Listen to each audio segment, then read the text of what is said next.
14 rounds, 2 guys. No problem. No problem. Good. Really good. Ready for March 13th. Put this fucking hard work on my brother Sim. Yep. Ready to get it. Let's go. Look at that. Look at that. When was the last time David looked like that? It's beautiful.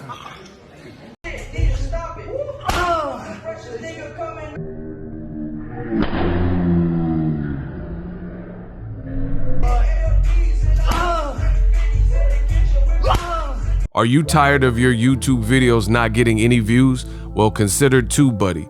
I've used TUBEBUDDY for years to scale up my YouTube channel. Now we're sitting over 200,000 subscribers. TUBEBUDDY is a browser extension that offers a ton of built-in productivity and time-saving services to take your channel to the next level. Use my link in the description to get started with TUBEBUDDY and level up your channel faster. We working.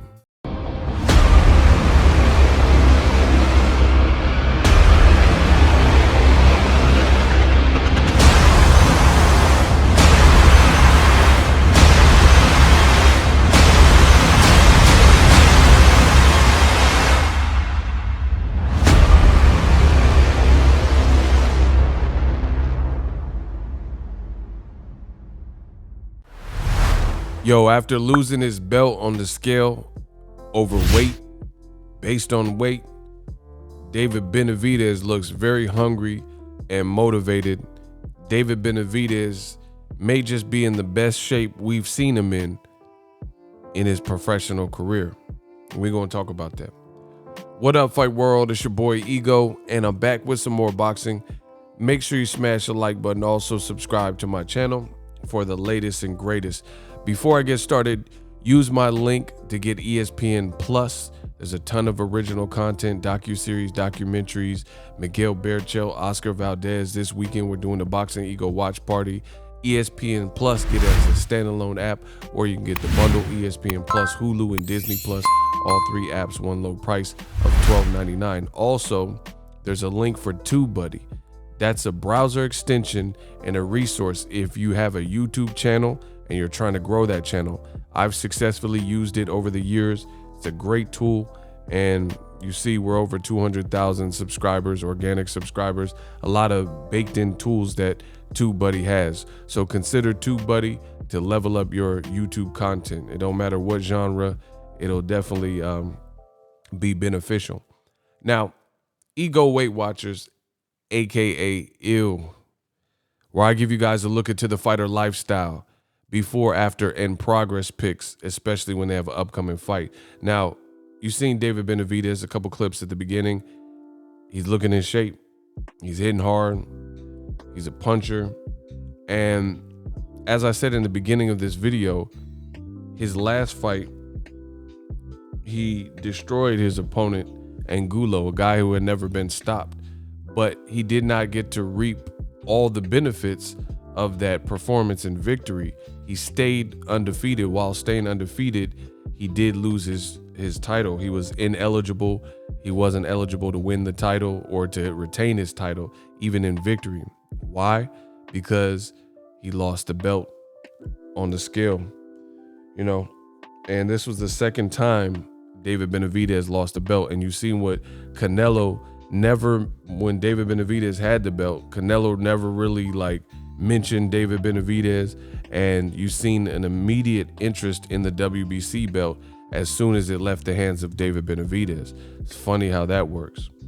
You know, all of a sudden, before Canelo sued Golden Boy and DAZN and got out the lawsuit and got out the contract with Oscar De La Hoya, his team requested the Avni Yildirim fight. WBC's already on record. You guys can find videos of this. So it's just ironic that as soon as David Benavidez loses the belt, Canelo's all of a sudden interested in it. Canelo did this at 154 as well with Demetrius Andrade. Andrade had called him out, called him the B word, and Canelo didn't seem like, you know, he didn't really, as an A side, he didn't really make no major moves to fight Andrade. And then Andrade lost his belt on inactivity or some BS.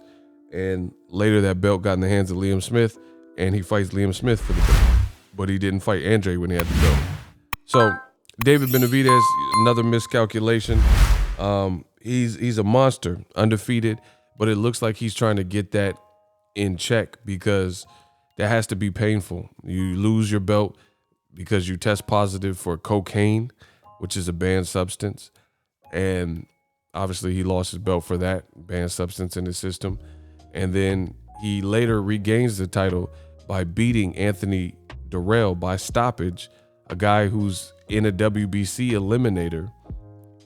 And even though Durrell lost to Benavidez, I guess if he wins, he's going to become Canelo's mandatory, or the #1 ranked person, which, you know, it's sad how they're screwing David Benavidez with the WBC. He's a 2-time WBC champion, and, you know, he made some mistakes along the way or miscalculations, but for some reason, Yildirim's and a guy that Benavidez stopped by knockout, you know, and beat, is in an eliminator instead of his upcoming fight with Ellis. However, back to the Ego Weight Watchers, needless to say, all these things, it looks like it's maybe struck a chord with David Benavidez and lit a fire under his ass, and he looks like he's taking it serious. He's in Big Bear. Maybe he had to get away from home or whatever, Arizona, and dedicate everything to boxing. But he looks to be in shape, and just from the eye test, this may be the best shape that I've seen David Benavidez in that I can recall, you know? So I do like to see that, because there's a ton of options if he gets past Ellis. There's Caleb Plant. They have a long-standing beef. I mean, you guys can find videos. I've interviewed Caleb Plant. He said little things and take little jabs at him. David Benavidez says Caleb Plant is this and that. So there's a long history, storied backstory between those two. Canelo, I don't really see Canelo wanting to fight Benavidez though. But Charlo also said, you know, I want to fight him. And I think he even mentioned something about a catch weight or whatever. So Benavidez got to keep his options open, you know, and make sure he's making weight and making weight comfortably. And it looks like he's in, you know, him and his team are honed in, because I like what I'm seeing. That's all I can say. I like what I'm seeing. You lose your belt second time, and that's what happens. Life is life. You make mistakes, but at least learn from them. And it looks like he's young, and he's trying to at least do that. So I'm going to give him the benefit of the doubt and give him credit for it, because he doesn't want to miss weight again. And he's probably looking to regain titles or that WBC title. And he says he's not going to let anything get in his way. So hopefully the big fight, I just hate the politics, you know. I think Benavidez is a top, he's definitely in the top 2, top 3, you know, Caleb Plant, Benavidez, and Canelo, top 3 for sure at 168. But it doesn't look like the politics are on his side, because Canelo, I don't think, wants to fight him. So they're kind of circumventing David Benavidez, and now he doesn't have a belt, and Canelo's saying he wants to be undisputed. So we'll see how it all plays out. I'm definitely checking his next fight with Ellis. I think that'll be a good fight, and a good fight for him. Looks like he's on track to making weight. Let me know what you guys think of this. Ego Weight Watchers, David Benavidez upcoming fight looks dialed in. Looks like he's taking it serious. Gang. So if you enjoyed this video and want more content like this on the channel, you can show your appreciation by going to the PayPal donate button or the YouTube support button, and you can donate any amount that you feel is equivalent to the value of this video. Much more to come. Thank you guys for your support. Boxingego, the future of boxing.